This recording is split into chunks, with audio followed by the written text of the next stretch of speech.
Stash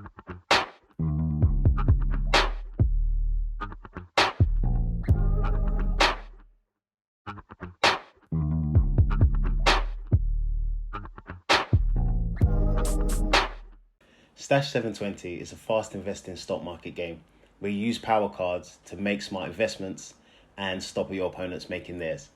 It's got all the excitement of blackjack. I know I spent a lot of time when I was younger playing blackjack in the common room or at school. And I think Stash 720 surpasses that, or at least the feeling of playing blackjack anyway. This is a game of risk and reward. You get to understand financial terms. It lasts around 15 minutes each game. And it helps broaden your knowledge of the stock market. I want everyone around me to be financially literate and to be an investor and not just a consumer. And I think this game helps with that. I'd love you to check it out. Stash720.com. So, first of all, just tell us where you're from. Tell us who you are. Cool. I'm a local boy. Well, more than one story. Born in Hackney, moved to Ilford when I was about 3-4. I would say that was home. Ilford's home, but I currently live in Dagenham, so London, nice. Essex. Still east, though, isn't it? East. That's still east, man. Cool. All right, cool. So, and what do you do for a living? So I worked in finance for like 5 years now. Mm-hmm. I work for a company. They're an ETF issuer, mm-hmm. and what my current role is, long title, but very simple. What it is, okay. Data vendor, relationship manager, okay. And what it really is there's different steps for end investors to get access to a product, mm-hmm. and I help supply the data, static data, key documents, mm-hmm. to what we call data vendors who supply information to platforms. So when you go on your phone, right. You go on Free Trade, okay. You go on Interactive Investors or whatever, mm-hmm. you can see the product you want to buy. I would make sure that the data vendor who supplies information to the platforms that we mentioned have everything they need. So is the data about the company that or whatever you're going to invest in, it has the information, the data on that, is that correct? Yeah, so especially in the UK, if you're a retail investor, mm-hmm. there's certain basic requirements a platform should supply to right. you before you can invest. Right. So it needs to be transparent, doesn't exactly. it? It needs to tell you exactly what you're investing plain in. English, yeah. Yeah, exactly. So a minimal description about the product, mm-hmm. The risk involved, right. The name of the product, the strategy, mm-hmm. the objective of the strategy, etc. All that information should be supplied to you when you want to invest. Right. So you at least are making an informed decision. So before you can invest, those are the basic things you should have at your disposal. Right. Okay. So I'm making sure that information is there for you so you can invest in whatever product within the range that you like. Makes sense. Makes complete sense. And was that your dream job? Is that something that you've always wanted to do? Long and short of things, no. I guess straight out of uni, bright-eyed, the world is your oyster. My ideal job would be like as a trader in the city or a portfolio manager. It didn't happen like that. My first role out of university was still at a very reputable investment bank, but it was more doing operational stuff, fund accounting stuff, which was cool. It gave me good insight into what finance is like, what investment banking is like, and the different components of investment banking, because you see that there's so many teams that are involved in the whole process. So I was there for a few months and I worked I moved to the main bank. So I was working at the debt fund, the more asset management side of the bank. And then I moved to the main investment bank a few months after graduating. And that probably was my first full experience in finance. That was as a CRM, so a client relationship manager, or more supporting the CRMs. That was amazing. I got to visit, when I could anyway, hedge funds and asset managers, and see the relationships they had with the bank, because they was more supporting from a CRM point of view. Yeah, got it. Okay, wicked. So so that was your first job kind of from uni, graduating. And what was your first job in life? Like, did you have a job as a young person? I really struggled to get like a job. Back in the day, the cool people were the ones that worked at JD. Right, innit? I was never one of those people. Could never get a job in JD. Yeah. My first actual proper job, I would say, was at the Olympics. Okay, cool. I worked as a security guard in the Olympics, Yeah. and that was probably my first. That's 2012. Yeah, 2012. The so London, I just London Olympics. Yeah. London Olympics. So that Yeah. I just turned 18, I think, Okay. around the time. That must be exciting. So exciting. I wasn't even here for the Olympics. Like I had this idea in my head. I was just like, London's gonna be too busy. I don't want to be here, which was a mistake, really. So I spent some time with my family in Barbados. But the people that were here telling me that it was a buzz. Like it was good. It was amazing. It was fun. You know. Yeah. You know what I mean? Especially because, like, I already knew I was going into university in a few months' time. Yeah. And this was your first real like job, and you're actually getting paid. Yeah. The shifts were like 12-hour shifts. Your travel was paid for already. Food was supplied like on the job, and you were mainly working with like young people as well. So it felt like one big holiday, but plus you have to work, and plus it was just the Olympics, like the atmosphere, of course, people excited. Yeah, it was an amazing experience, and I tried to work as much as possible, 6 days, 7 days a week if I could, just to make as much money as possible. And you know what's crazy is I still had some of the money I had made over the Olympics going into my 3rd and 4th year in university. Oh, wow. Like I managed to rack up so much money at that time and not use it. Yeah. So it helped so much. Like especially like being at home and making this money. Yeah. You don't need this money. Of course, just put it in the stash. Yeah, it was. Leave it there. That makes sense. It was amazing. All right, so so you had a job at 18, first kind of job, made a little bit of money. So did you grow up around money? Was your family someone that had money? As you were growing up, or did you grow up without money? You know, that's a very interesting question. I would say I had like a privileged life. Like we weren't going on foreign holidays. I wasn't going to, Barbados, no skiing, no skiing or anything like that. Like, yeah, nothing like that.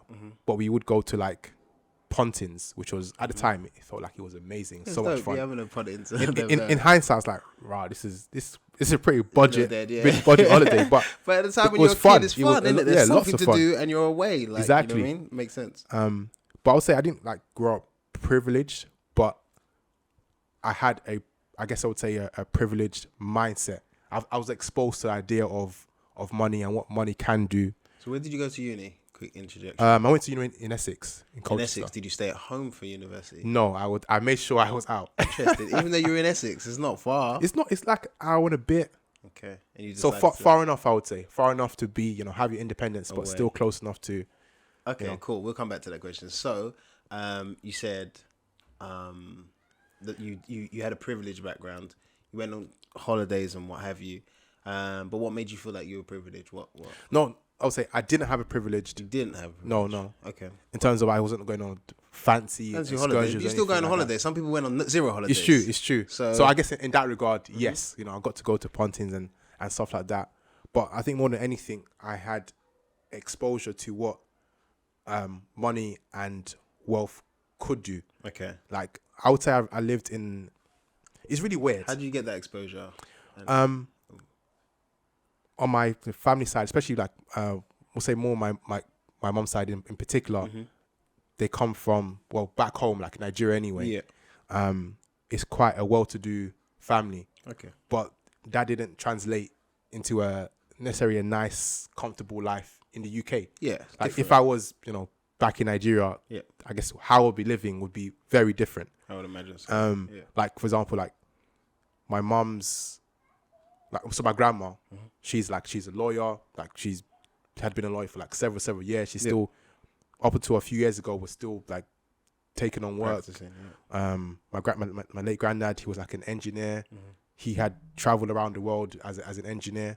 So I guess you could say they were working professionals. Yeah. And so the idea of like even going to university, it wasn't a case of should I go to university? Is what university are you going to? Are you going to the top ones? Expected. Why are you not going to the top? It was more that kind of question. So even though I didn't live, I would say a privileged life compared to maybe what I could have lived, I was aware that if you have the right infrastructure and you have the right mindset, you can have a very nice life. And I had enough examples around me to aspire to do such things, even if I didn't necessarily like live as I would have liked. Yeah.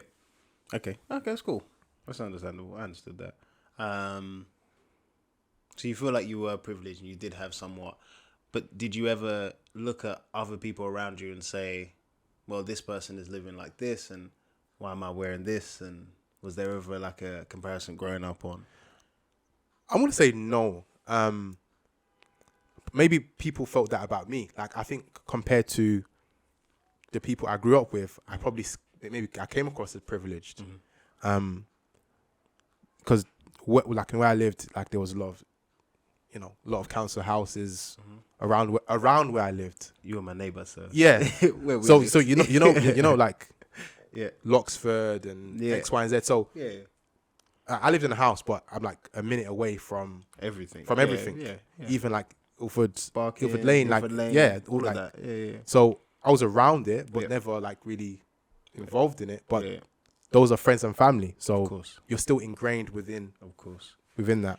So did you take out a student loan when you went to university and spent the time? How many years were you there? And I did a 4-year course. Okay.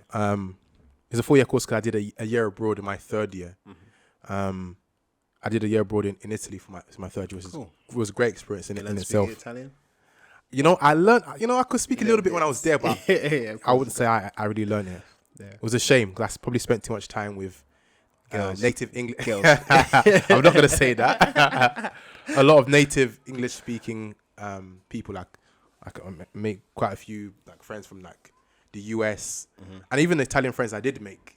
They wanted to speak English. They wanted to practice their English. Of course. Yeah. So it's very easy to fall into the trap. Let's just speak English. It makes sense. It's the most spoken. Yeah. Most popular language, I guess. But yeah, I did take a student loan out. I had to even to pay it. You know what's funny is I was the first year to have to pay $9,000. Oh, so before that was like $9,000 a year.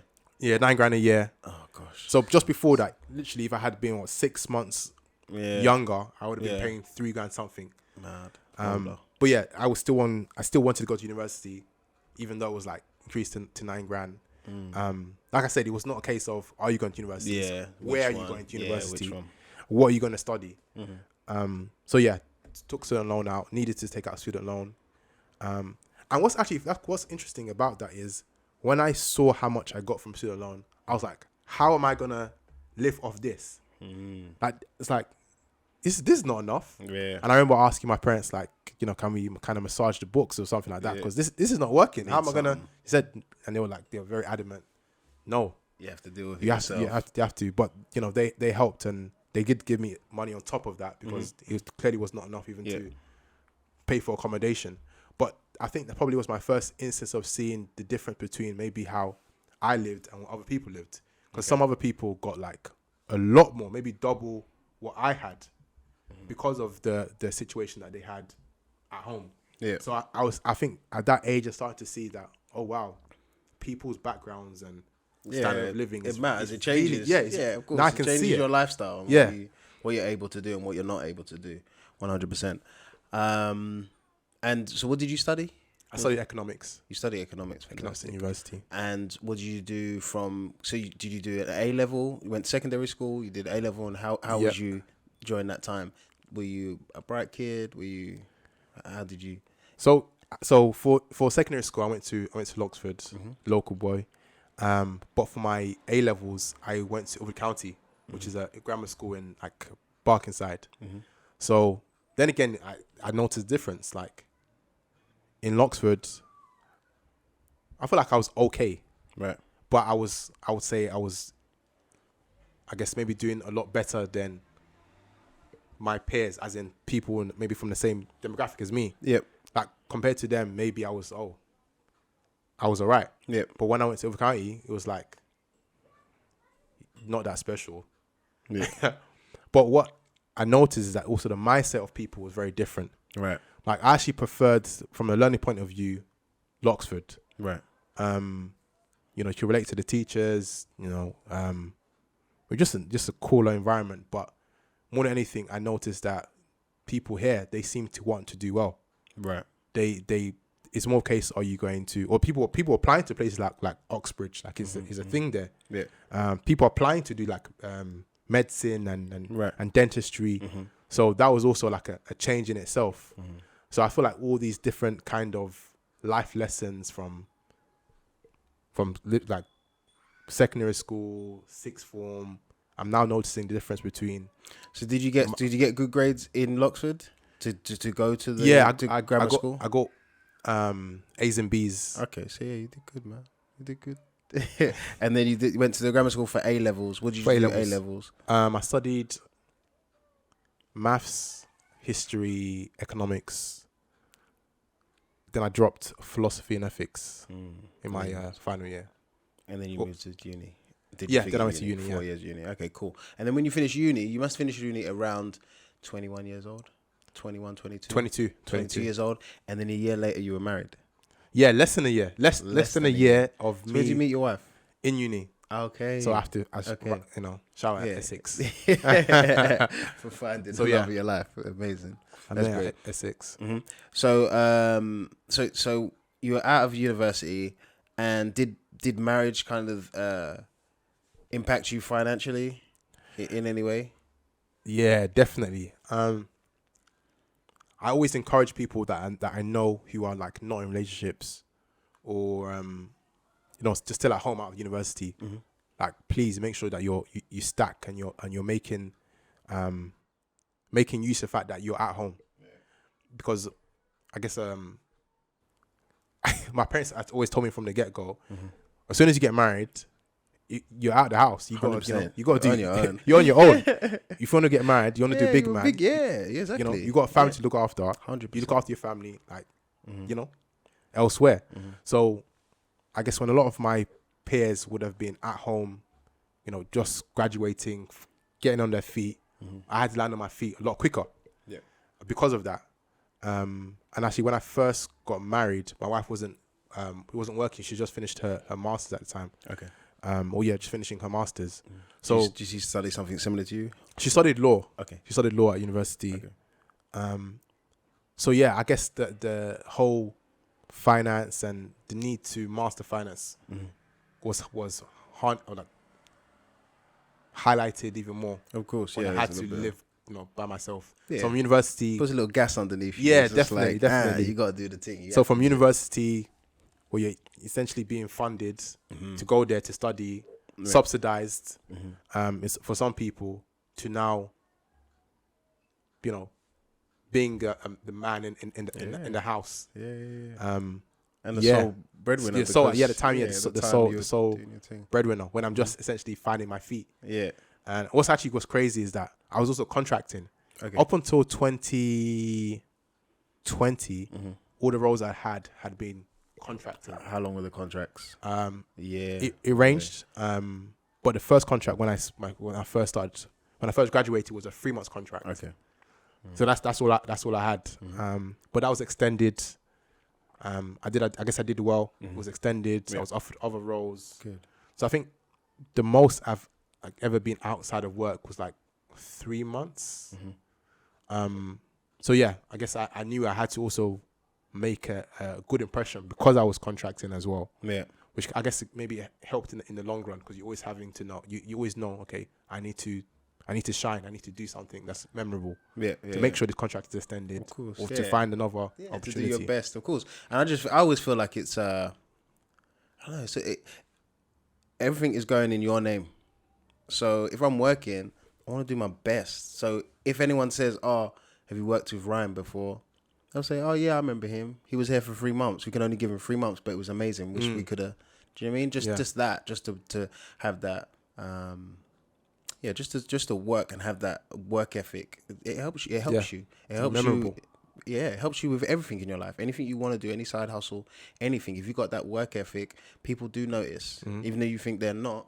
If you're coming in extra early or working hard and whatever, people notice, man, and that goes a long way, longer than you kind of people 100%. might think. And I think his name is Sun Tzu. He has the saying of opportunities multiply when they're seized.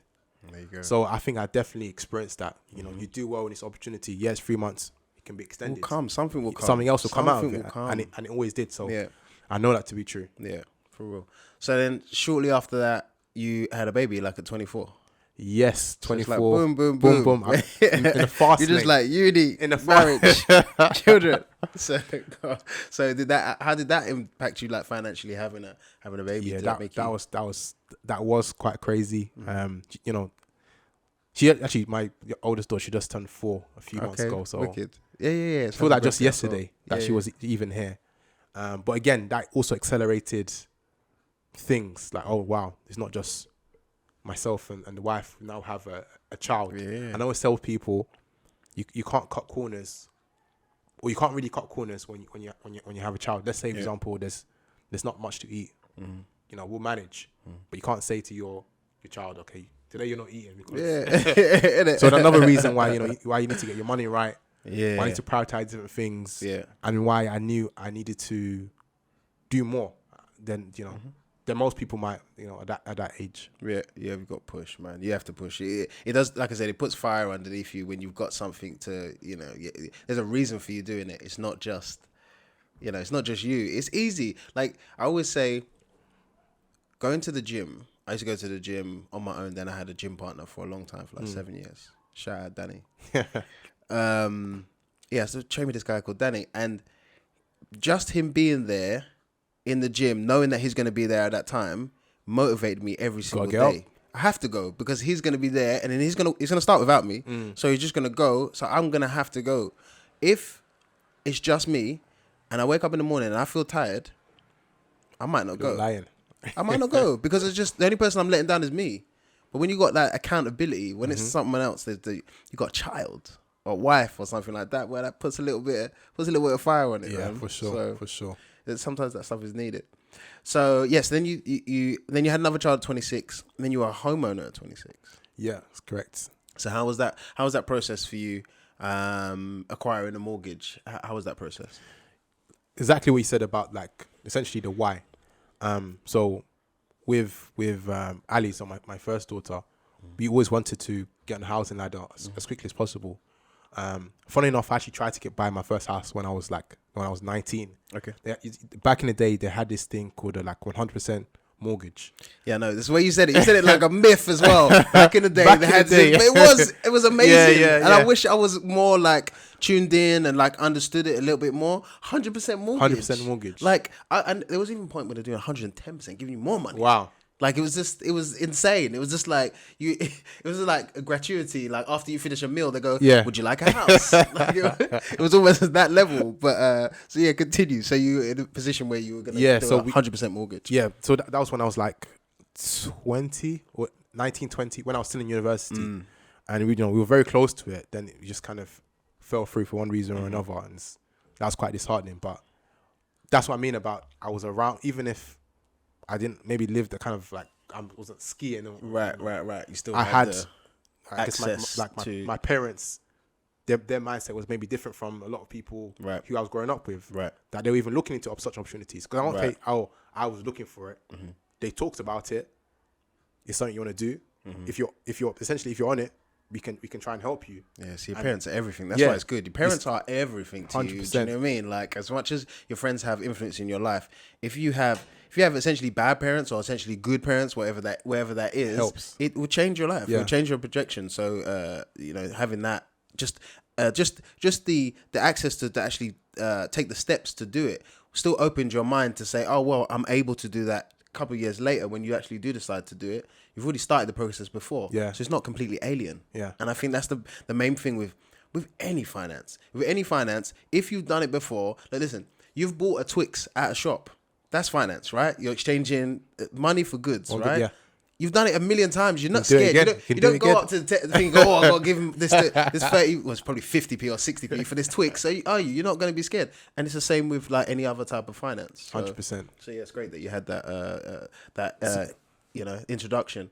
So so then yeah, so tell me more about the process the second time after. Yeah, so I guess that seed was planted that I wanted to be a homeowner. I desired to be a homeowner.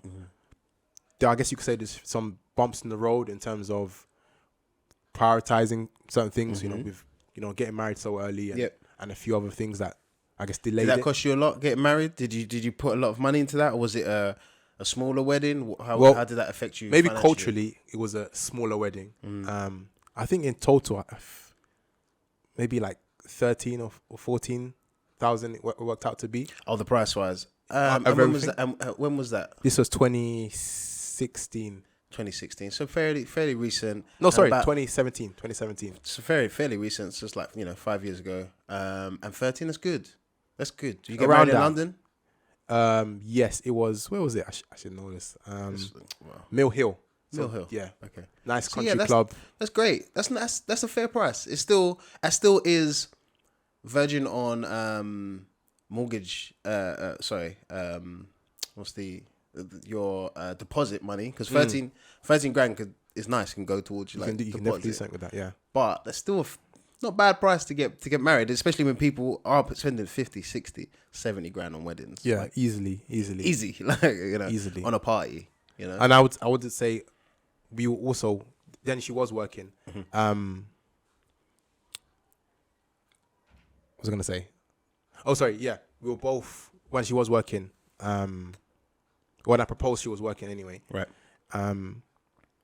We were both working, like living at home. Right. So there was no rent That's to pay. good. Yeah, that helps. So essentially, all the money that helps. we were making, Yeah, you're saving. we were saving it. Right. And like, for example, like I worked in zone 1. Like the closest station to me when I first was like working in the city was Liverpool Street. Right. But I would get off at like Bethnal Green. Yeah. Which And is then zone walk the rest 2. of the way. Yeah. And and then walk or get get the a bus. bus. Yeah, So exactly. there's different things we did to like Yeah, I cut get corners that. to 100%. try and save 100%. for That's the not a wedding, great walk, which helped. though. From Bethnal Green not, to it's London, not. to London Liverpool Street It's is that's a myth. But yeah, bus is fine because you can use the travel card and just Exactly. So whatever. yeah, it was, that makes sense. I'd take a Yeah. bus and do that. So yeah, there's different things we could do to cut corners, and I wouldn't say that we didn't have any help. Like both our parents contributed a little bit, like a few thousand, which helped.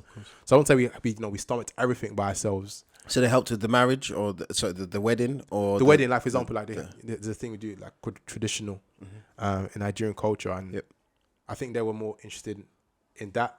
Okay. So, they helped with that. They helped out. So okay, we just raised 13,000 or however how much it was all by ourselves. We did have some help as well. Yeah. Okay. Cool. And for the house-wise, did you get help with the house as well? Was that both of yours, or how did that kind of? The house pretty much is all us. So the house story. So 26 when we bought a house, but before that there had been a few instances where we had tried to buy a house, Right. like a flat, Okay. fell through. Okay. I think like 2 instances of. Do you know how it fell through? Like, do you have any little detail of like one of the them? buyer, or was it? One of them is going to sound so silly. Yeah. One of them, because we were being paid via a limited company, or because we were self-employed, Yeah. both self-employed. One of them, we didn't have enough, I guess, History. I went through the on the same books thing, my friend. I went through to the same even problem. to even buy it, I went even through though the like same problem. the money was there, we couldn't explain it, and even the books, how it works in terms of like dividends and salary. At the time, we thought we were helping ourselves by having like a low salary. Yeah. But now you want to come and buy a house, and how are you gonna afford that? It's mad, So all these innit? little things we didn't little really game. know about Yeah. or think about at the time. So one time we were very close, and then it turns out, we couldn't display that we had enough, or Right. we could So do in it. those instances, sometimes having a job, and when people say, "Oh, I don't want to have a job," and they whatever, sometimes that helps a lot. makes it a lot more easier. If you're making enough to pay the mortgage, and you show them free Yeah. statements, like you're just working there for 3 months, Yeah. they're like, "Oh yeah, fine, buy a house." You have a house, you have a business, and you have a limited company, and you have a year worth of books going backwards. It's not enough, Yeah. my friend. But having a job, which is this, for me, it's the same risk. For me, it's the same risk. For a lot of people, it doesn't seem like that because you're getting paid every month. It's from a company, but then another person could just tell you, "You're fired," or we haven't got any budget for you this month, like this year. That can happen. So for me, it's the same. However, how mortgage companies see it is that you're a risk, isn't it? So sometimes having a 9 to 5, people moan about it. Sometimes it's great. Do you know what I mean? Having a 9 to 5 can really help you. Can make it about easier, these properties. 100%. So in that instance, you weren't able to because of your books and what have you. Yeah. And then So actually, we were looking at a flat at the time.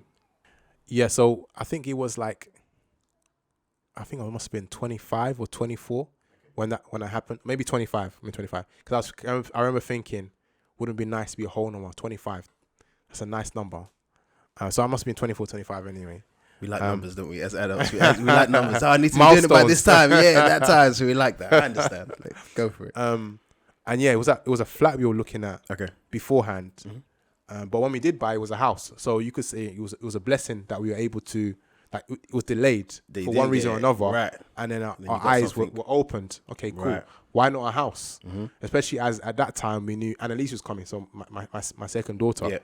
And when my wife found out she was pregnant, it was like, you know what? We need to buy a house now. Yeah. If it's not now, I don't know when it's going to be. Yeah. Because she was also contracting. We were both contracting. And unfortunately, with contracting, you don't get any maternity leave. Zero. So that's another financial thing. You make more money generally, but like you ain't getting no benefits. Nothing. You get zero. Nothing. Nah. So yeah, we knew, okay, cool. We don't know what's going to happen when you start working. I'm still contracting as well. We need to just make it happen and buy a house. And I always say to people, like, there's a story like in the Bible, and it talked about there was like 7 years of plenty and then 7 years of famine. Of famine. And for me, money comes in seasons. There's some seasons in your life when money will just it will just come, and then sometimes it was lean. And I'll say in that season, I don't know how, we were just on it. To just say everything, like the spreadsheet was there, like regularly. Okay, cool. This, that. We have to make it work. So I'll say we just saved as much as possible in that instance. Like at that time, we didn't even have they used to have this help to buy ISA. Right. That you get, I think, is it 20% or 25%? Yeah, something top up like as that. well. Yeah, which is great if you're gonna. Yeah. We had nothing in that. Okay, cool. Let's start that. Right. Set 2 separate ones as well to to optimize that benefit. Just save like crazy. So we got to we got 5% down. Oh, for the mortgage. Yeah, so 5% down. Yeah. Then COVID happened. And then when COVID happened, they really changed a lot of the, like, I guess the policies. That 5%, you couldn't get it anymore. Right. So then it was back to the drawing board. Right. But I have to say we had a fantastic broker that helped, especially helping our situation where we were both contracting. Right. Like if your situation is like difficult in terms of like you don't have like a standard 9-to-5 job, that you're just an employee, I would definitely recommend looking for a broker. You do pay them, than you would if you could go directly like to the lender, but their expertise and sometimes their personal relationship with the lenders helps. How did you find your broker? Is it for a friend or? I don't know. Because I've heard of broker, I was just like high street brokers. They're okay, How did we find her name is Kelly. Okay. I think it's my wife anyway, but she went above and beyond. Nice. Like she got her money's worth. No, sorry, we got our money's worth. Right. Yeah, she worked for her money. For sure. She for sure she did. Because she must have had a relationship with some of these lenders, and I guess names you wouldn't even think about going to, she had knowledge of, or okay, this is what they look for, and X, Y, and Z. So yeah, that definitely helped. So yeah, sorry, COVID happened, so 5% was no longer available. 10%, okay, cool. We need to raise 10%. Somehow we managed to get 10%. Again, after a few more months of saving.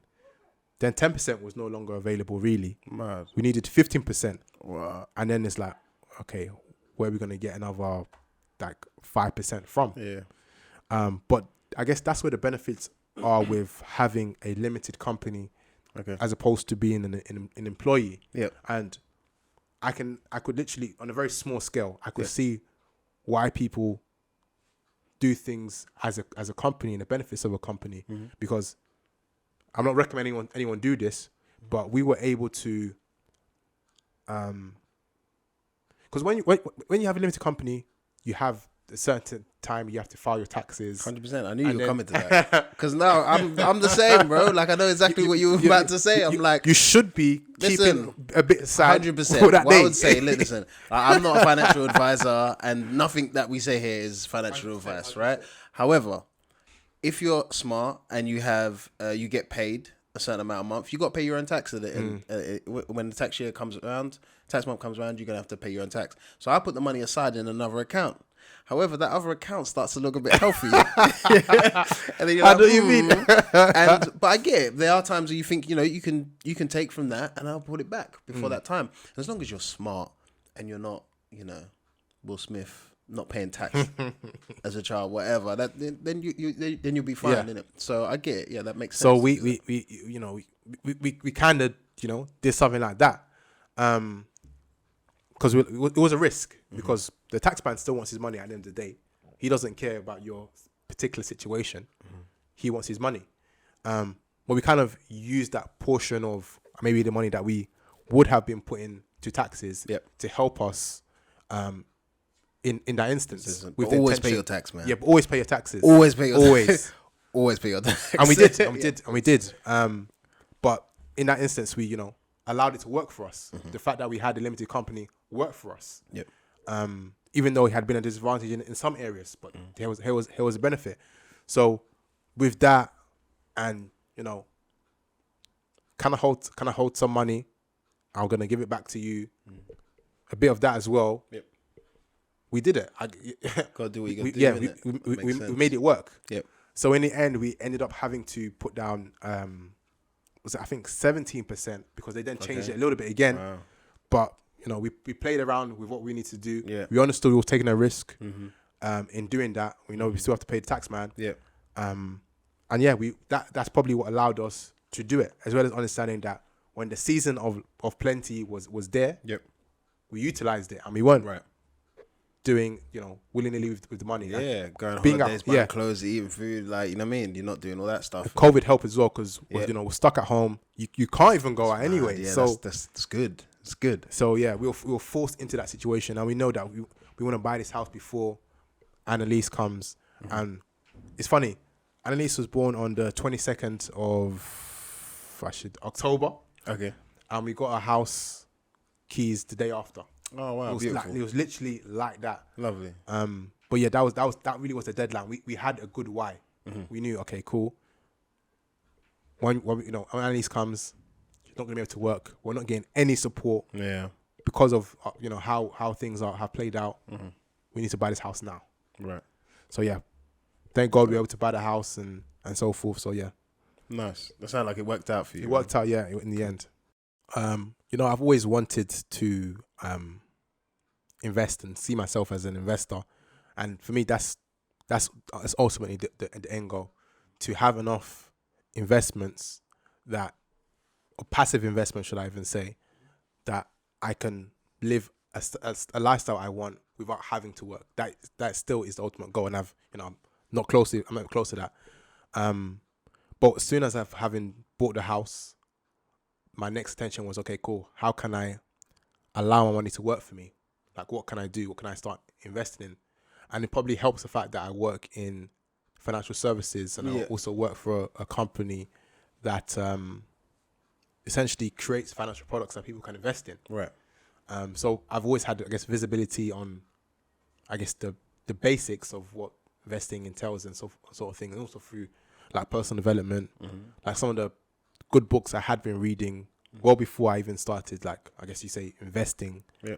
Was investing in myself, and like, I know that a lot of people know them as well, like Think and Grow Rich. Great book. The Richest Man in Babylon. Amazing book. Millionaire Next Door. Brilliant book. Yeah, all good books. All those good types stuff. Of books. Yeah, that's excellent. So I was always thinking, okay, cool. How can I make money work for me? But it's nothing crazy in terms of like what I'm investing in. It's quite simple, stocks and shares. Yep. And also a bit of crypto as well. But I felt more comfortable with, investing in those things because I then had bought my house. Right. Okay. And even then, so you felt like you had a base. I had a base. You got a house, even though there's an argument to say that your house isn't really an investment. Definitely, yeah.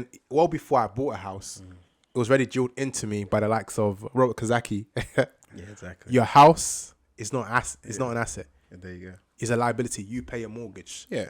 So but money going out. Yeah, but I think I was okay with the idea of buying a house because there's another book, I forgot the name of the author, It's called like Psychology of Money. And yes, on paper, your house may not be an asset, but I was comfortable with the idea of, you know, owning a house. It made me feel more comfortable. And for that reason, I was okay with buying a house, even though technically speaking, And you're still hoping on the equity, aren't you? Really, you're still hoping. That, and I'm, and definitely it most likely will go. Yeah, up, exactly. You know? Like even that, it's like gone up like from what we paid for it, because we had a valuation maybe like 2 or 3 months ago. It's gone up 60K from when we bought it. Yeah, lovely.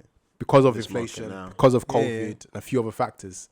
So I think my mom used to give me an analogy, like, I think I explained the analogy when my mom was trying to explain to me, like, the concept of buying a house.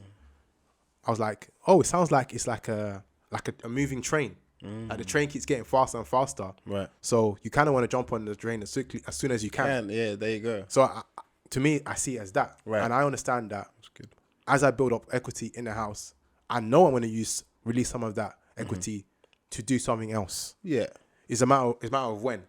And I'm already going to have to pay. And when you say something else, what do you mean by something else? Do you mean holiday, Porsche, Gucci shoes? For me, real estate. For me, that's always where I see myself spending the big money anyway, in terms of big investments. For me, stocks and shares are an intermediate function. Right. While I'm still kind of figuring out how to play this real estate game. Because for me, like when I read some of these books, it seems to me that a lot of wealth has been created through real estate. I love stocks and shares. Time ago. I learned that a long time ago. I used to look at the rich list. You did like Sunday Times, whatever rich list. Every single one of these dudes that was in that book, it would say two things. It would say business, whatever business there is, and then next to it is real estate. Real estate. This and real estate. That and real estate. This, and I was just like, there's correlation here. Definitely something going on happening here, because it's I was gonna say it's great in this country, and it is great in this country, but then there's reasons why it makes it not great, because it grows in the way that it grows, and because it's so attractive to people here and from foreign. It kind of it also makes it not so good for us. Do you know what I mean? As much as we're trying to do it, there's a massive percentage of properties that are not even lived in. You know what I mean? People are just buying these properties and say, well, I'm just going to throw my money here, which is cool.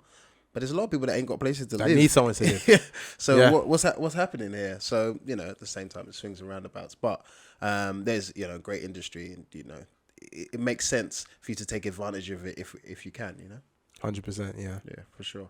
So you are planning on buying another place? That's something you want to do? For sure. That's good. Yeah, real estate and stocks and shares is, I'll say, the two areas I like. Okay. I know from what I've seen anyway, a lot of real estate people don't like actually stocks and shares because they don't like the volatility in it. That. So it's almost conflicting. Yeah, it's often one of the other. But maybe because I have worked in finance and worked in investment bank, I like that. I know maybe I've glamorized the idea of stocks and shares because of the Wolf of Wall Street and that kind of ideology, and it sounds sexy and all that kind of good stuff. Yeah. But for me, I try and see stocks and shares from the lenses of, I'll say, the big boys or the fathers in this, like. Even if you don't believe in value investing or whatever, like Warren Buffett is, what I can appreciate from Warren Buffett is ideas that you should look at the fundamentals as opposed to the market and the market noise. Right. And I think if I can play that game in stocks and shares, I can play it in the long run and allow it to be a complementary thing within real estate. Yeah. But I understand that a lot of real estate people don't like stocks and shares. They don't like it. I don't know why it doesn't mix, because end of the day, investing is investing, and if you got a psychology around investing, you can use that same strategy in anything. It doesn't matter what it is. Like it could be absolutely anything: cars, watches, houses, whatever it is. And it's just a psychology and an idea. So if you have that, then you can use it throughout. So if you were to say, Okay, say this. Say your daughter says, "Oh, Dad, I'm 18 now. I want to get into stocks and shares." What would you say to her to say, "Okay, maybe you should look at this and try this"? Would you have any advice for her? I think same thing with like real estate, like slightly off tangent, but like I did a course on like Thursday on like a real estate on how to allow how you can remortgage or do whatever to buy real estate. Right. And that instance, what I was really doing was that I was trying to educate myself before I start investing in real estate, as in on a big scale. And I would say the same thing to her for like investing in stocks and shares. Right. Before you probably start investing, educate yourself on at least the fundamentals. Yeah. And you can actually invest while you learn as well. Okay. Like once you got to like I guess a basic understanding. Yeah. And what I would say by that is once I guess could explain the basics of how the stock market works and what it's doing, my probably advice would be to her to just invest in a simple so in we can call it like a beta, so you just following the market, Right.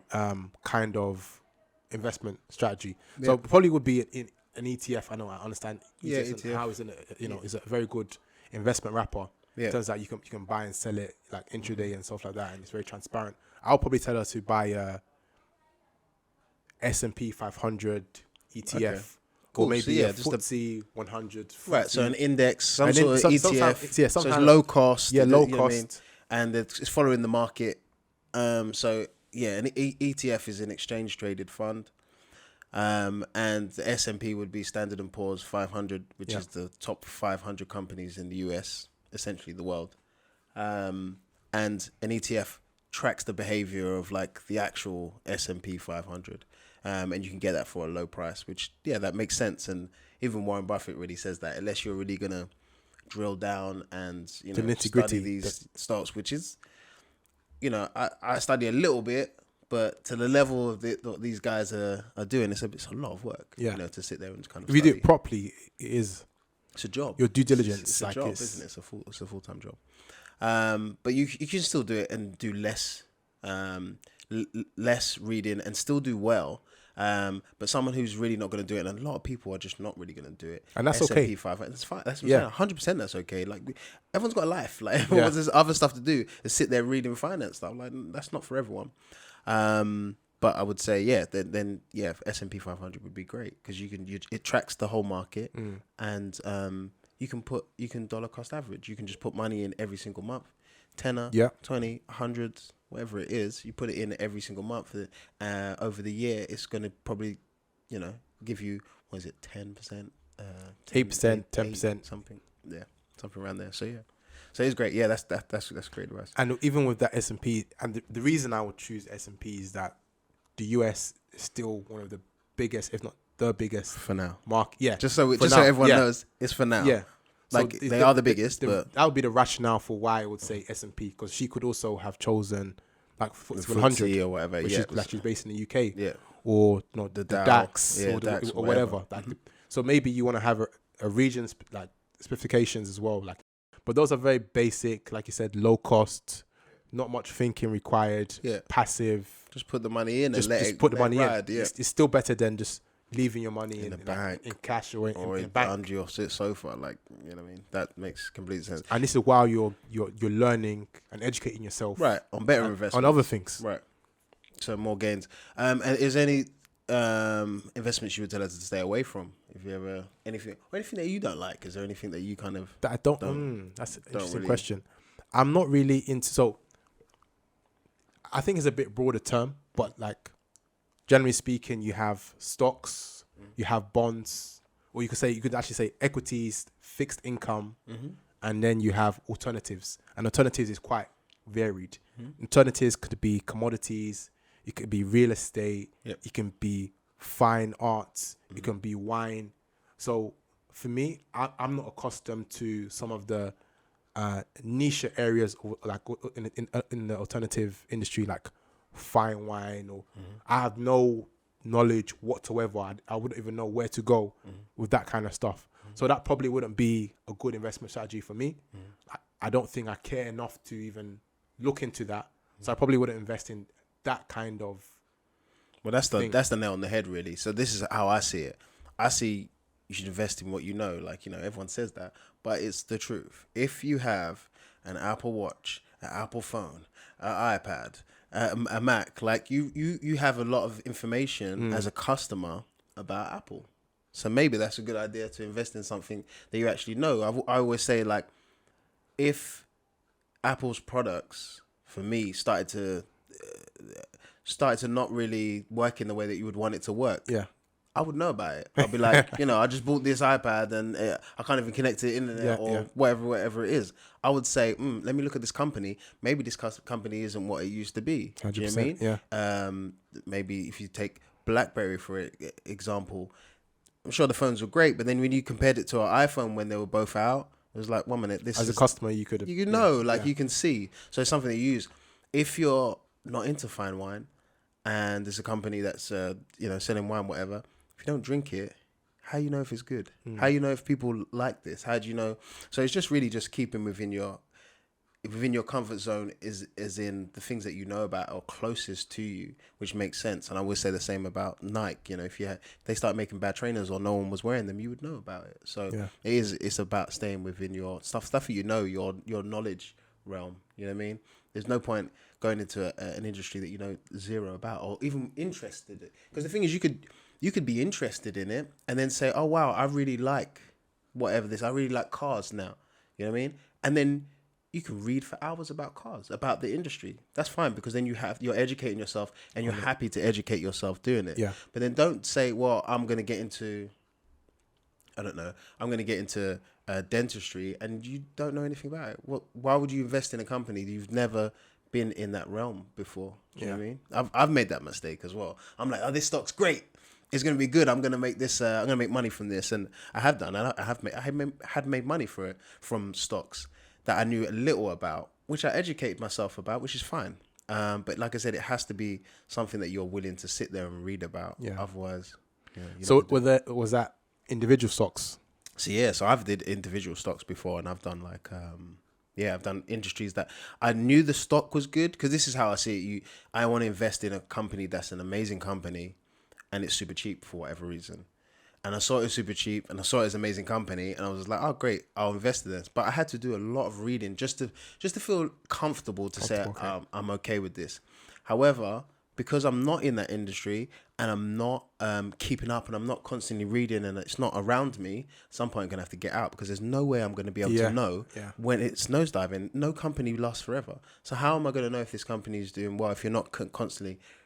I'm going to say constantly. It's not like you have to read every single day about, but you just have to keep abreast. You have to understand what's happening within that industry a little bit, at least have Google alerts on your phone or like some sort of alerts on your phone to say, okay, cool. And you're reading through it. But if you're not, at some point, the company can be Blockbuster. Mm-hmm. Do you know what I mean? It can go out. It can be Toys R Us. It can be Woolworths. It can happen. Do you know what I mean? It does happen. From the past. We've seen it. Do you know what I mean? We've seen it recently. Like, what was the High Street Debenhams? Like stuff that I grew up with, and you think it's always going to be there. It's not always going to be there.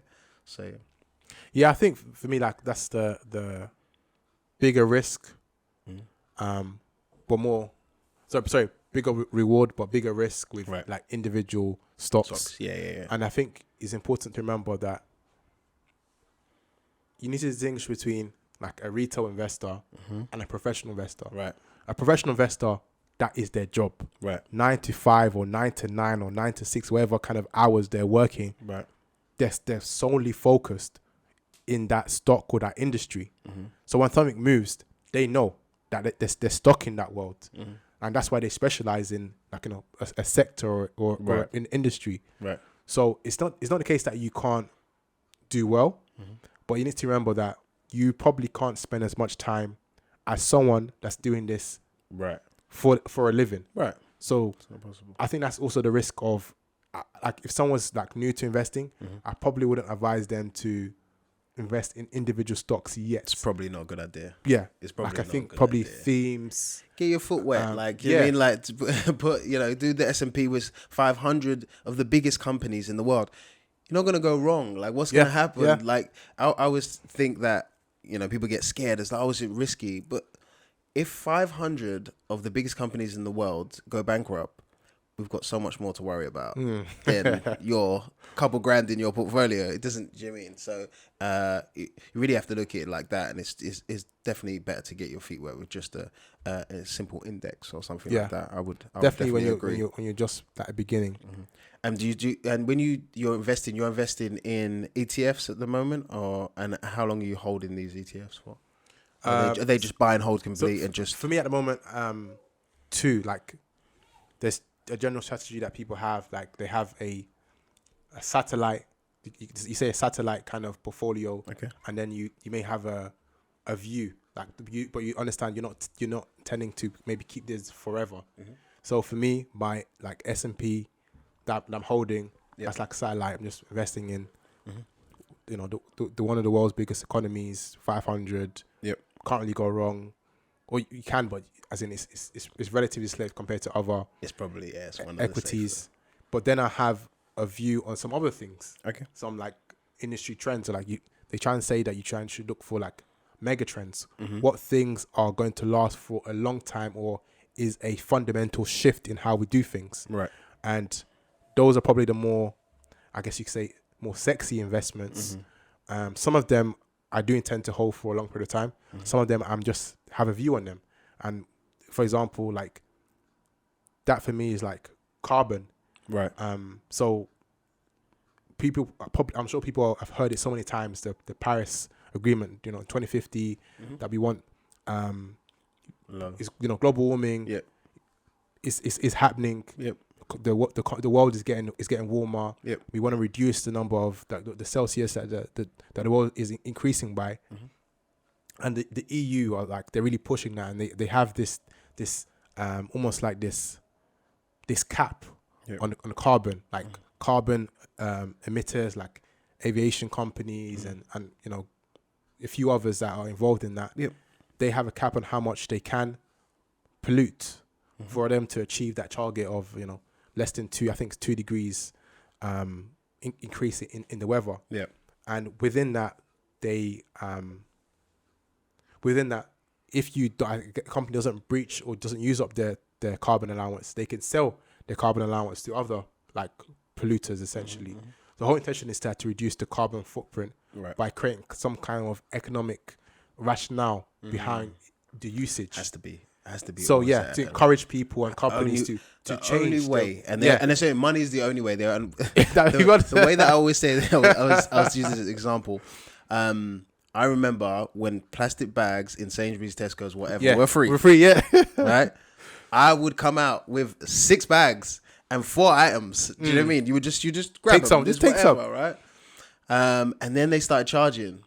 You see the amount of stuff that people will put inside the one bag. One bag. So it's always because it was it's 5p, 10p. Yeah. No one cares about that. But as soon as you say to someone, monetary value, it impacts you in an economic way, people start acting different, and that's the only way it would act different. 100%. Yeah. So I see that as a I'm invested in some carbon because I believe that it's gonna. I feel like we're not there yet, and to incentivize, I guess these companies to stop polluting or the degrees that they're polluting. Yeah. This is gonna almost force them to do so. So it's kind of like, I guess you could say it's a bet on both sides. I don't think they're going to address it as quickly as they should do. This is my personal. I know this is not advice, but as quickly as they should do. And for that reason, I think carbon will increase. Yeah. And I noticed that it went down significantly when we had the whole situation with the war in Ukraine and whatever. So I saw that as an opportunity, and I was always been kind of looking at carbon and the current rate, but I saw that as a good buy. So what are you actually invested in? What's the product that you're investing in? So it's still it's actually called a ETN, but it's essentially the same thing as an ETF. Okay. Exchange traded note. The fact that is a derivative as opposed to like a physical, or you could say an ETC. But what is inside the ETN, the ETF? What is put into it? Essentially, it's tracking the carbon, the carbon, kind of, yes, just pretty much tracking the carbon allowance, so to speak, of companies and what we're using and what have you. The price that Okay. Yeah. That's fine. Okay, cool. So, what are your ideas of spending and income when you are over the age of 55, 60, 65? Do you have a broader plan for something like that, or? That's interesting you say that, because I think I was talking to my wife the other day. Actually, not even the other day, but like maybe 6 months ago, and we were running through what we would need to make or invest now for us to like retire. Okay. And it was quite crazy that we should have started yesterday. Always. So I think that's a frightening concept, especially, and based on this model, this is assuming that you've already paid off your mortgage. Right. And I know a number of people who are well into their 50s or 55 that haven't even paid off their mortgage. Do you want to pay off your mortgage? Yeah, it's a good question. Because you just talked about kind of taking equity out at some point. So I see my rich journey in two ways. I see it as the slow way, the very average way, and the fast lane. Like, what can I do to accelerate my ability to retire now? Right. How can I retire at 40, 30, or whatever? Like, what can I, whether that's in case of, whether that's business or that's in case of investing, what can I do that's not the status quo? Right. That's, to me, that is the ideal situation. But I always have a base case scenario if I don't maybe do as well as I want to in business or whatever. Yep. That is more the traditional way of doing things. So that for me is where the investing in something like very simple, like an S&P, comes into play. Yep. I think that's a very safe and very safe way to play it. If I invest in S&P and keep dripping money into it, like you said, dollar cost averaging into it, how much would I need to invest for me to be able to maybe have a dividend paying ETF that can fund my lifestyle to supplement my state pension? So did you have that number? Have you thought about the number it would cost you to do that? And how do you want to do that? Do you want to do that in the way of saving enough to spend it when you get to a certain age? Is that how you see it? Is putting enough money into? I can't remember the numbers now, but I think it worked out to be about, you should be investing about, I think it was 10K a year for you to be able to retire by 65 or something like that. Right. I think it was like that. By having that type of money, and then you would be putting that into your SIP or your pension or whatever it is. It was assuming and you then invest you would take in that out. Yeah, when it you was get assuming to a that certain you age. invest in something like that, or you basically invest in, the stock market, whether that's through your state pension, whatever it is, pension, whether it's the case that your company is funding it and you're supplementing it, but essentially you investing on the economy. Yeah, like that way of doing things. I think it was around 10K a year, which right now seems like a lot of money to have to put down. Yeah. So yeah, it's doable though. It's definitely doable. Yeah. And I think I'm not sure if this was for an individual, but I think it worked out to be about 1 point something million you need to get to by the time of 65. Yeah. For you to then, have enough, whether it's a dividend paying kind of portfolio, or you could choose to have like a annuity where you get paid for like forever. Right. Maybe, say, for example, you assume you give it to an insurance company, and in return you have an annuity, which means that you're paid until the end of your life. Yeah. And you're so that's interesting, because I've always looked at it the other way. Because like for me, I've looked at it both. Is a pension is obviously is a great way to look at your future and say, I need about this money to live off this when I get to this age. But then I always also think about like businesses or dividend paying products that pay dividends, or houses, investing in houses where you're getting rental income. And I always thought, if you build up a big enough one of those, which is, semi hands free, you're not fixing toilets. Let's say if you're investing in properties, and that can also subsidize your income for the rest of your life. So definitely, house, and you can also pass that on. Definitely, like I would say that's more part of the alternative way or the better way of doing things. I'd say both though. Do you know what I mean? It's both for me. It's pension and that. Yeah, it's as a base case. You're saying it's got to be. Yeah. Well, for me, like I just feel like if you have both of them, you're gonna win. Do you know what I mean? If you put, you don't want to spread yourself thin, but if you've got that type of mindset, hopefully it plans out for you. I definitely agree with that because I can see it like firsthand. Like my dad, he has a few properties, and it's probably the wisest thing that he probably did because he probably hasn't been putting as much money as he maybe could have into a typical kind of pension. Yep. But I would say probably in the long run, it probably worked out better for him to do it that way. Yeah. So I definitely see it as a case that, I agree with you. You should be doing like... Pension is a must. Pension is a must. Pension is a must. And if you work in a big enough company and there's some companies that do they match how much you're putting in, that's free money. Yeah. Like they're giving you money for putting money away. Like do it. Like it's crazy you say that because if you go to like any kind of financial advisor, the first thing they will ask you, or one of the first things they'll ask you is when do you want to retire, and then they work backwards. Right. Yeah. So based on when you want to retire and the lifestyle you want to retire, right? What do you need to do now to get that exactly. to live that lifestyle? There you go. Because it's very easy. Oh, I'm young. I can work forever, but you'll be surprised. You'll be surprised. Like I'm 28 and I've torn my ACL 3 times. Man. Imagine if I did like a labor intensive job. Yeah. It'll be crazy. How? That's that. How? So for me, I now also understand that my body will fail me. Yeah. Unfortunately. I need to do something that doesn't require me to be there. Or like physically there or even labor intensive, because if my body can do this to me, a relatively like healthy guy just playing football and it's done this, what about when I'm 50? What about when I'm 60? There you go. And it's not the same. It's not going to be the same. Mm-hmm.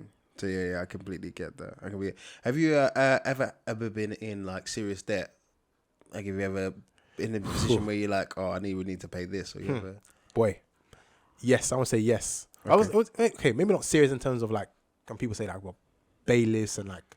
Well, serious. When I say serious, it's just whatever serious to you. And in your situation, it's probably serious. Like, definitely.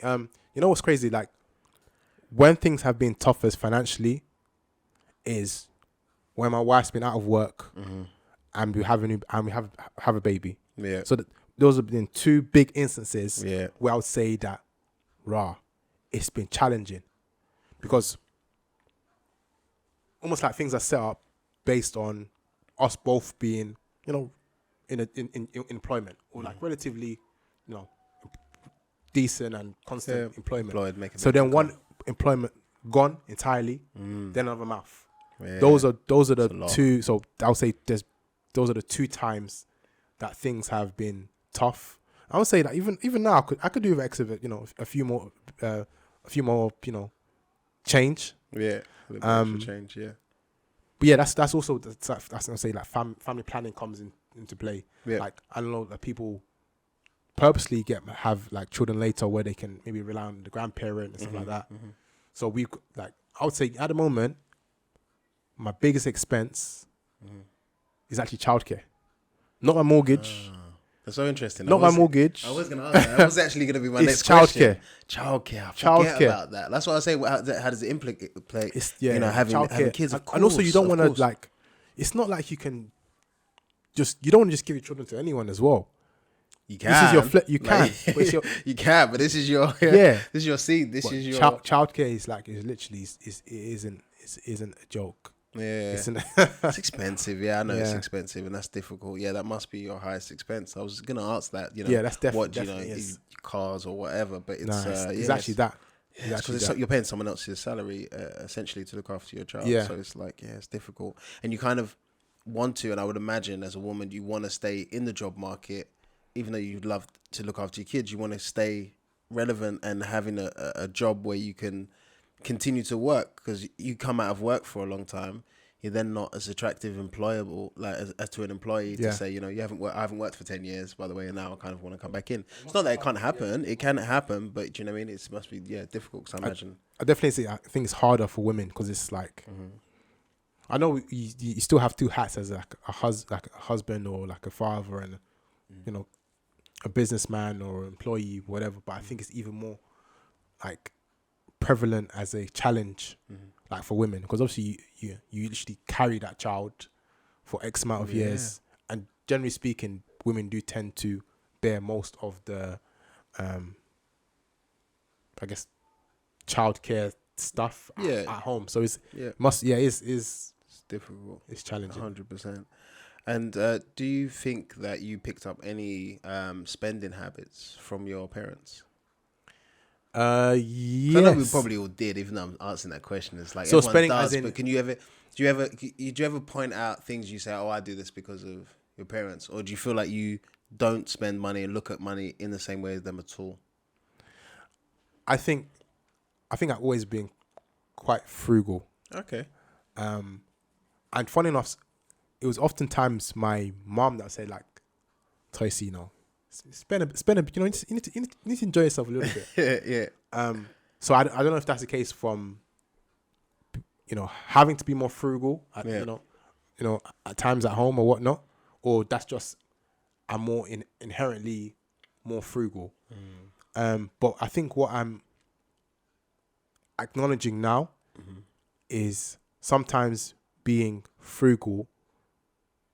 Actually, sometimes not even frugal. Sometimes being cheap is more expensive. 100%. So that's something I'm acknowledging now. I would say there's sometimes it's worth, like what does it say? Buy for twice as much and buy like once. Buy once instead of buying twice. Yeah. Like especially with clothes is the biggest thing now. Do you know what I mean? You can buy stuff from some nice brands. They look great, but they're one wear. Yeah. You're wearing them once and you wash them once and that's done. Do you know what I mean? So I think it's a balance. Some things are worth paying that extra $1 for. Some things maybe not so. And funny enough, this is I'll say a philosophy my parents drummed into me. There's a difference between wants and needs. 100%. And they often used to tell me, if you need anything, we'll make sure that you have it. Yeah. If you want something, that's on you. Yeah. Yeah. That's do what you need to do to Some get people it. don't know the difference, but there's a difference. Yeah, and it becomes even more prevalent as you get like older, because no one's making that decision for you. Right. So funny enough, even though I wasn't like quote unquote working, like my first proper job was like I said, as a security, during Olympics. I've always tried to make like money here and there. I want to say it's a job, but like small, hustle here, let me do this for you.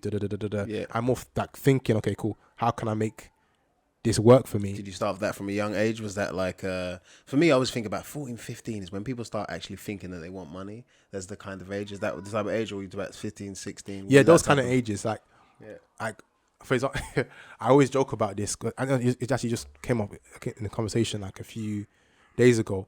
My daughter found an old iPod, and she was like, "Oh, Daddy, your phone." And I was like, "No, it's not a phone. It's an iPod. It's no point in trying to explain it to her. It's a phone. She's trying to ring someone." But there was a situation that I had a friend at school. This is, I think, like 13, 14, and he had an iPod. That was his iPod, right? And he was using it as a USB stick to save his work. Yeah. And I'm like, there's no way I'm buying it. I can get an iPod. Yeah. This guy is using his iPod as a USB stick. Yeah. So I came to him and said, "Hey," let's say his name is Jake. "Hey, Jake, I can see you're using your iPod as a USB stick. Yeah. What about if I buy you a USB stick and I give you £20 on top?" I solved his problem. Yeah. He's using it as USB and he got some. And you get free iPod. So for me, I got iPod that at the time was like, it's an iPod. He wasn't using the iPod. Yeah. But I solved his needs. Right. So in that transaction, I know, okay, if you're able to supply a customer's needs, you're gonna get some. Same You're thing. gonna get something It's in the same return. thing, my friend. So it's the same thing on just a wider scale. Like if you think about, like, I know people dislike, almost like people sometimes dislike people when they have like too much wealth. Like think about like Jeff of Amazon. Yeah. Think about how handy it is. Yeah. At a click of a button, you can get anything delivered to you around the world. He's he's addressed a need that you had, and in return, you've given him something. Yeah, a lot. It's because he's been able to help so many people on such a scale. That's why he is a billionaire. Yeah. And I think it was, I forgot his name now. The founder of Alibaba. He was making a point one time in a podcast or something like that, and saying a billionaire is a person that is trusted. He's been trusted because he's helped. Like, people have trusted him to help them on a big scale. Yeah, of course. And I'm now learning more so that money is a reward for giving and assisting someone. 100%. That's all it ever is on a massive scale. You look at anyone. Look at Richard Branson. You know, he said to himself, "How can I get the most people to as many holidays in the best aircraft that I can?" And you get rewarded for that because you've done it on a massive scale. That's it. What are you doing? How can I, give this to these people to help these people? It's always for help other people. That's all anything is. So you said you went to a public school, then you went to Grammar school. Grammar school. What do you see for your kids? Do you see your kids? You would like them to go to a private school or public, or how do you? It's crazy. Me and my wife have this debate all the time. Yeah, all the time, and I think my philosophy changed a bit after reading The Millionaire Next Door. Right. Good book, man. I like it. No, it's great. It's a good book, yeah. Just makes everything so simple. You always think you always think, well, I always did when I was younger, that there's everyone else and there's the richest people in the world. Like, but there's this middle of these people. Like, even recently I looked at the wealth classes. So there's no longer like middle class and upper class and whatever. The classes they've changed them a little bit. Okay. Like they've just changed names. There's like 6 of them now, 6 or 7, something like that. And the top is what they call the elite. And the elite, I believe I have to check my notes. I believe the elite make around 80 grand a year. 80? Yeah, which is doable. 80 or more. No, I'm saying like that's not that much. It's not that much. But 80, yeah, but obviously they have property as well and a certain amount in savings, and that's the elite. But there aren't that many people that are making that type of money. But when you look at the numbers, in the UK, there's about 3 million of them. Okay. So there's loads. And a lot of them, if there's 3 million of them, a lot of them are probably living in your area or close to your area and have normal car, normal house, and a bit of money. Yeah. Do you know what I mean? And there's nothing wrong with that. And I think people always see as you're either broke or you're Jay-Z. Like there's so much more in that middle part where it isn't actually like that. So yeah, back to what you were saying. That book kind of 360'd my head like a bit. Like, maybe they don't need to go to private school to have a good chance on thriving in life. It may be a case that being accustomed and being able to relate to normal people, normal people, that term, but being relatable, and instilling in them at home 3 other things, worth ethic, understanding like money, obviously like the spiritual element of money, as you know, we talked about like the fact that you're helping someone and you're rewarded for it. Those kind of stuff. Yeah. Maybe they could learn that through state school. 100%. Like, the answer is I don't know. Right now, like, I'm not yet in a position to like, put them in private school. Yep. But when, by God's grace, I am. Yep. That conversation, I still don't know. It also depends on the area that you live, because I've been around kids that are wealthier. Their parents are quite wealthy, and they didn't go to private school. However, they lived in areas where the schools are pretty good. I think that's probably the ideal situation. You live in an area, schools are good, teachers are good, the area's good. Like, so you're in a place where you're probably getting similar education to for free, for private school, and you're getting it and for you're rubbing free. shoulders with, a wider demographic of people. Right. So I think that would be maybe that would be ideal. Yeah, maybe there's something there rather than saying, put them in private school. And sometimes private. I spoke about this even on the podcast with a friend of mine.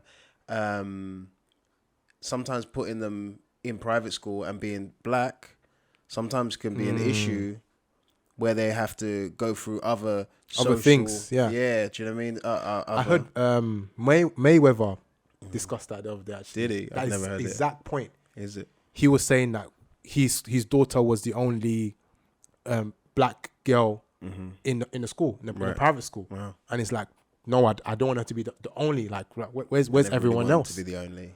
It's and never. Mayweather money's not the issue. It's not because of that. Obviously. So I think you hit the nail on the head with that. Yeah, sometimes. Yeah, I think that because also sometimes, and I said this before, it could knock their confidence as well. And I would rather have a confident child going to a school that isn't as as good, I didn't pay for, than a not confident child that feels like they're odd one out and has all these other social implications on them. Just because you wanted to pay for a good education. Do you know what I mean? And I have issues with education anyway, but there's a lot of stuff that you should be teaching your kid at home can be a lot more important. Especially like this is about finance anyway. Teaching them that stuff is important, and they're probably not going to get that in any school. Yeah. So I think the home education is important too. Definitely. Yeah, for Definitely. sure. What's funny is that my youngest brother, or both my younger brothers, they went to Russell Group University, so like the top schools in the UK, and like my youngest brother in particular, he goes to Manchester. He studied like engineering at Manchester, nice.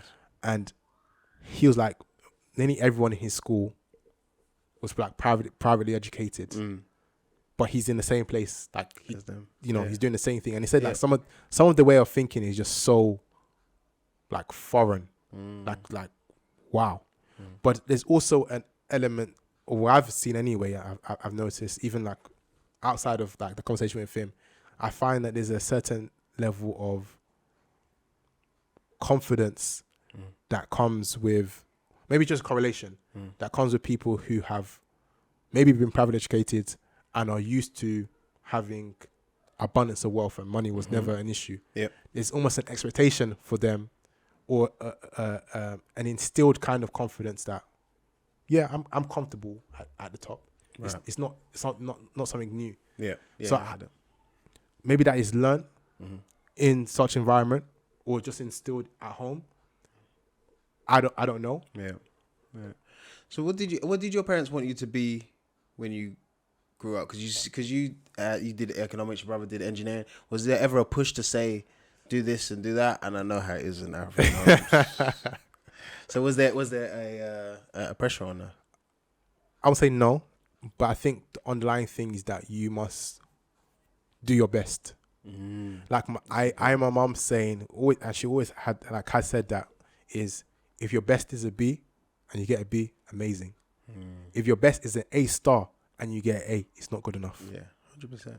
So it's relative to what you can do. If you can do X, Y, and Z, you should get that. Right. So whatever you're doing, you should be doing the best and doing the best for yourself. Yeah. But in terms of actual choosing courses, no. But I would say they definitely, like mom in particular, guided that decision and enhanced maybe the curious aspects, or if you're curious about something, to pursue it a bit more.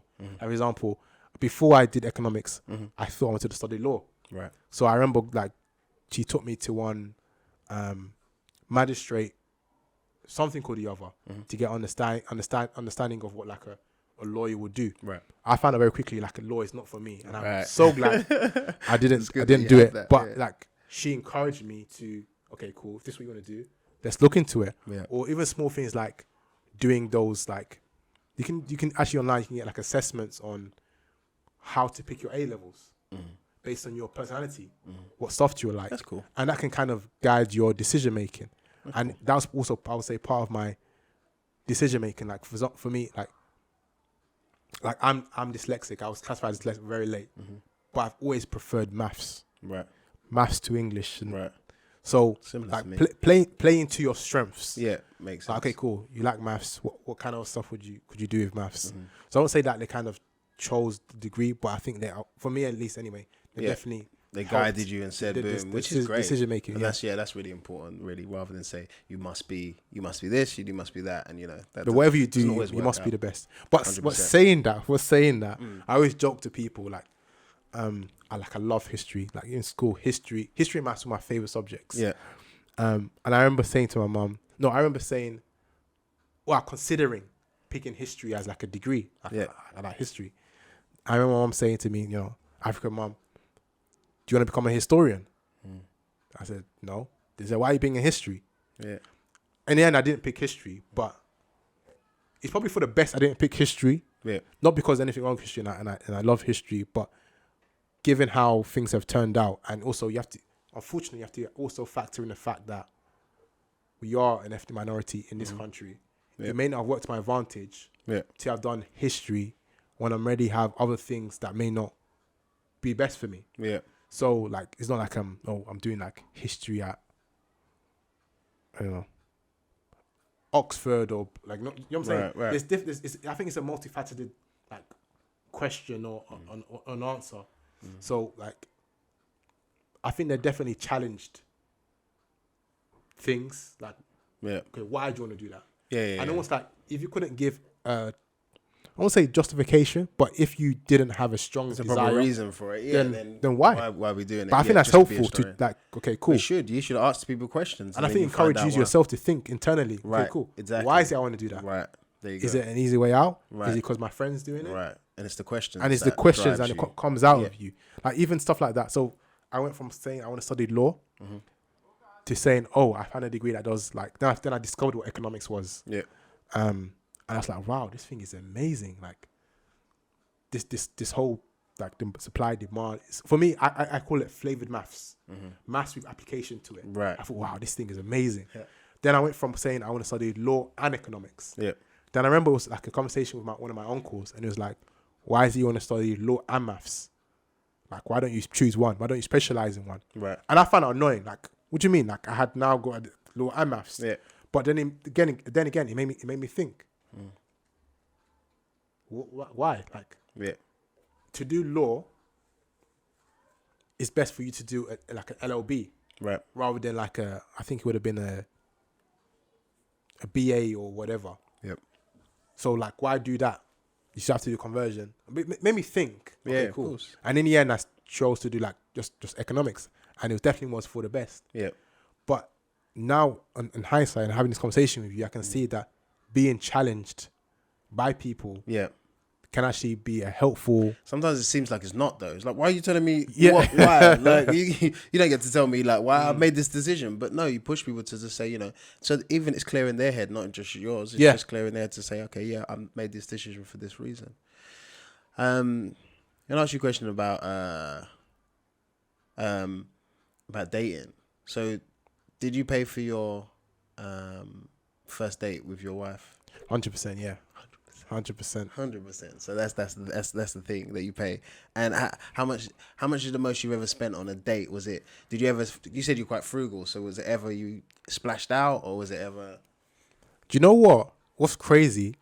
I wasn't really frugal with like my wife or girlfriend at the time. Yeah. And she actually said to me when we were like dating, you can't buy my love. She said that to me. That also gave me a lot of like I guess almost like peace of mind. But that's a good so thing. it's not For really me, like I've always seen that as a good thing, because anyone can have money. Yeah. Anyone can have money, but not everyone has a good heart. Not everyone has. Do you know what I mean? Like, and I really respect recognize, and love and all these other things. Do you know what I mean? There's a lot of morons with money. Do you know what I mean? So I respect that. That's cool. So do you ever splash out on your wife? Do you ever spend like? What's like the most lavish gift? Do you ever spend a lot on it, or has it just been you just do normal things because you're together now, or is there ever? I think a time probably shouldn't be the case, but usually when like an occasion, yeah, try and go the extra whatever, yes. course. Yes.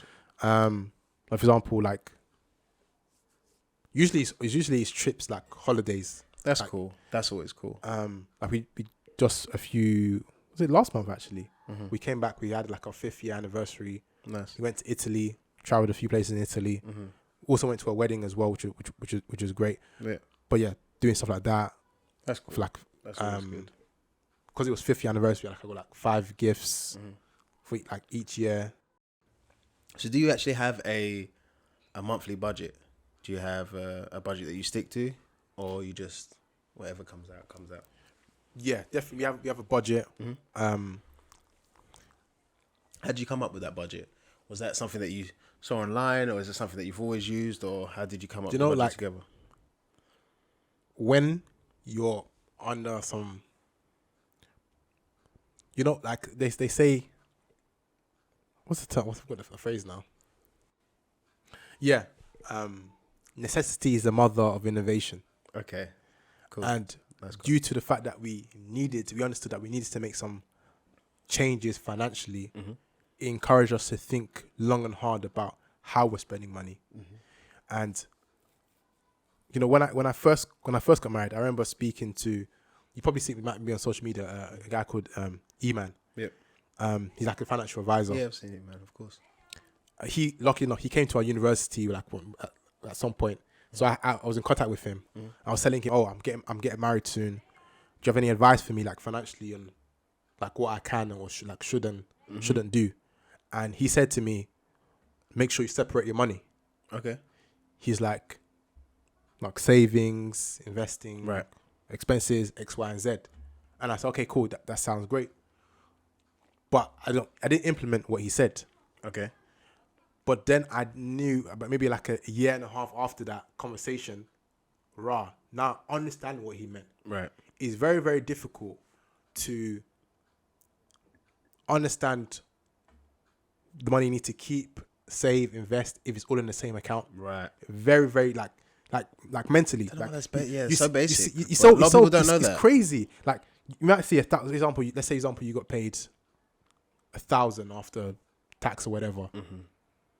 To you, I got £1,000, but you've already forgotten the fact that you got a bill on this day coming out. Right. It's £200. $7.5 bill, £300. Right. On the surface, it may look like you got a lot of money, but when you've done the maths, you probably don't have as much money as you think. Yeah, you never do. Yeah, I never do. So, I think the first lesson that we learned was that we must separate our money. We must put the money away. It may be it's the case that you have a duplicate account. That we park it there, Yep. This needs to go there, this needs to come out, and this is what we have left over.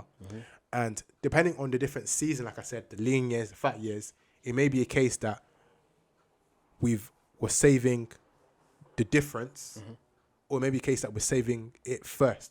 Like for example, when we were looking to buy the house, I can see the fact that where Robert Kiyosaki talks about paying yourself first. Right. When we paid ourselves first, you made it work. Right. But when you don't pay yourself, it's very easy to go, because there's always one bill that needs to be paid. There's always someone that needs to get paid. Yeah. So I think we've really seen that, and the fact that you need to separate your money as soon as I get paid, I'm separating that. Right. This is going there. This is going there. Yeah. This person needs to get paid and put this in that account.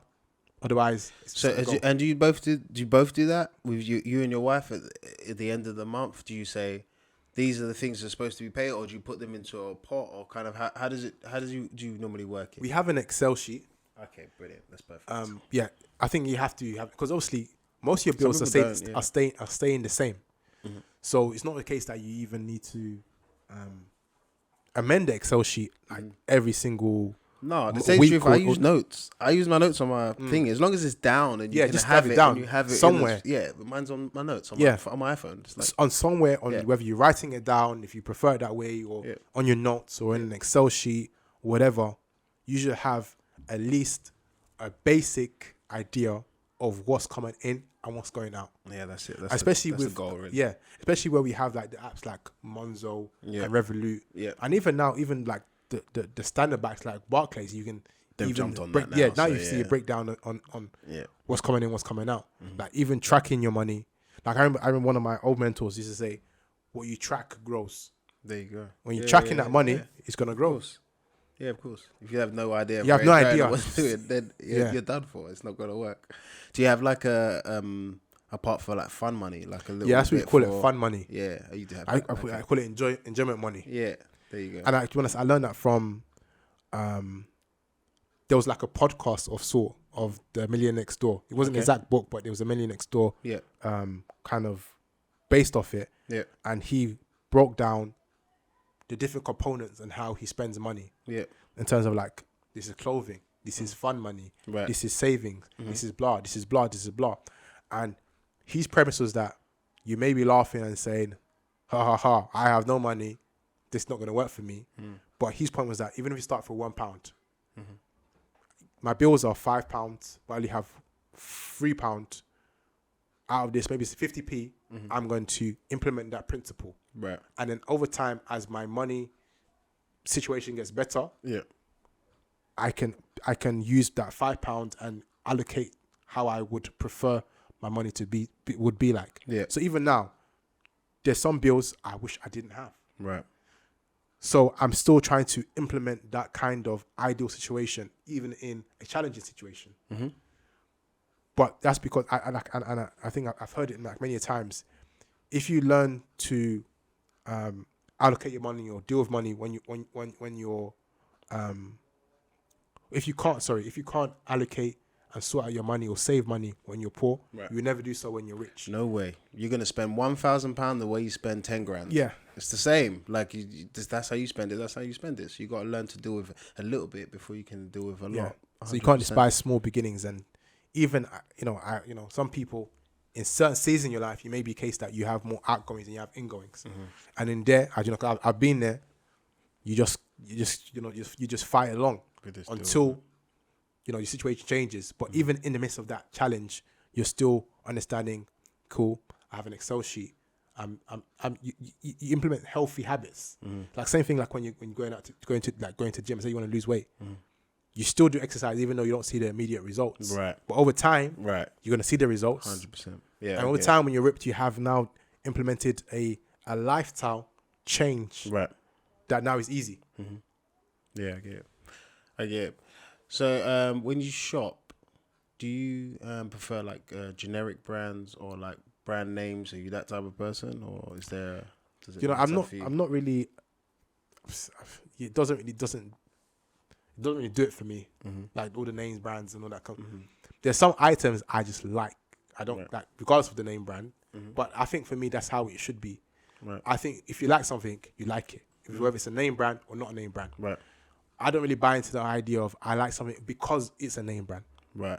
Yeah, Like some people, some things you probably think is ugly, but because now he has Gucci on it, it's now automatically nice. Yeah, which is crazy. But if you like Gucci, regardless of whether it's Gucci or Nike or whatever, by all means, do your thing. Get it. Gucci make nice stuff. Yeah, Like, yeah. I They like have some of nice their stuff. but not everything. That's not just because it's Gucci. Not just because it's Gucci. Yeah, we're not doing that. Okay, I understand.